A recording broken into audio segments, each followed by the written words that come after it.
Something I want to talk about today is getting unstuck. A lot of the themes in my videos recently are about how we get unstuck. And if I was to define stuck, it's where you've just got so many things in your head and you can't do them all. They might be in your head or they might be on lists or whatever it is, but there's so many things there. You get to the point of, and you may have heard this term, analysis paralysis, or there's just so much going on that you can't do any of it. You're trying to move faster all the time to get it done and faster still, but you're still falling more and more behind. Lean on this rule. Have this thought. Don't have 80 things that you do 80% of, meaning you never get anything finished. If you've got 80 things and you only go 80% the way of each of them, maybe some of them 10%, some of them 20, some of them to 80, but they don't count until you've got to 100%. You know that. Let's use an example like writing a book. The book isn't finished until it is published. Sure, it might have value up to then where some people read the drafted versions of your book and it means something to them. It helps them improve their life, or there's an insight that's meaningful to them. But that aside, the book is not completed, certainly in your mind, until it is published, until it is done. So, rather than have 80 things on your list where for any of those things you get up to 80% done, have fewer things and get them 100% done. Now, I know when I say that, that sounds really simple and it makes sense. It simply makes sense.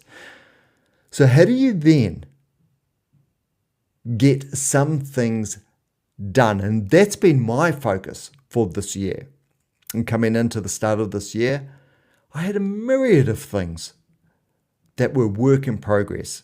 And I've had to put some on the back burner, just literally put the bullet through some, meaning I'm just choosing not to do them. It's sunk cost. All the work I've done on them up to this point, I'm letting go of. Because trying to juggle all of those elements of work, like spinning plates, some are going to fall off anyway. And the problem is, many are not going to get done because I'm trying to do all of them. So going back a couple of steps, that's where I was at the start of the year. The focus of this year is to get things done, and I'm focused on fewer things. And you have to be brutal in making those decisions to let some things go because you've already invested time and effort. But to make that decision to let things go, that's going to take courage. But it's going to pay dividends because the consequence of letting some things go, the positive consequence, is you will get some things done. Don't just think about that on the macro aspect in terms of all of those tasks you've got, which few are you going to focus on and get done, but also the micro. Some of the ways I've been working recently is just focusing on one thing per day and getting that thing done in the day. Any morning I could wake up,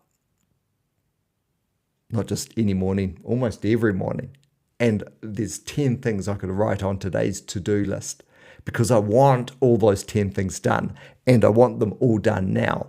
But if I write them all on the to-do list, I'm not going to get any done because I won't spend enough time on that first priority to get it done because I see there's nine other things I want to do. So I'll advance the first thing, but then get onto the second, onto the third, and then they don't get done, and then they're on my list the next day. So on a micro level, letting everything else wait, and then on one particular day, getting something done. And that's something I've been doing recently, and it pays dividends. It feels good to have that one thing done. And for you, if you're starting a business, it might be on one day, it's a LinkedIn profile, getting that done. Another day, making some changes to your website that you've wanted to make and get done. Another day, capturing a process to record videos like this and locking down that process. Of course, that process will change over time, but you want to get it to the point where you can replicate it the next day, the day after, and then make those small changes. but it is done to the point where every time you're about to record a video, you've got a process that you can follow and makes life easier for you. Okay, let's go back to the start and let's wrap this, because in any of my videos, I try and make one point that I know will benefit people. I know it'll benefit because I don't espouse anything I haven't tried myself and benefited from. Now, whether you'll benefit or not, I don't know. But I know that these things work. I only share what I've used myself and works. So if you want to stay, of course, across these videos, hit subscribe. But to wrap it, think about, don't do 80 things 80% done. How do you do a few things 100% done? First step is to make a decision about what are those things you're going to focus on. Be brutal. Prioritization. Park the other things. Get them out of sight. Get them out of mind. Focus on the big ones.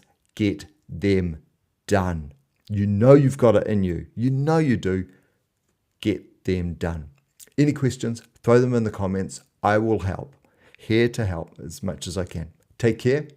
Catch you in the next one.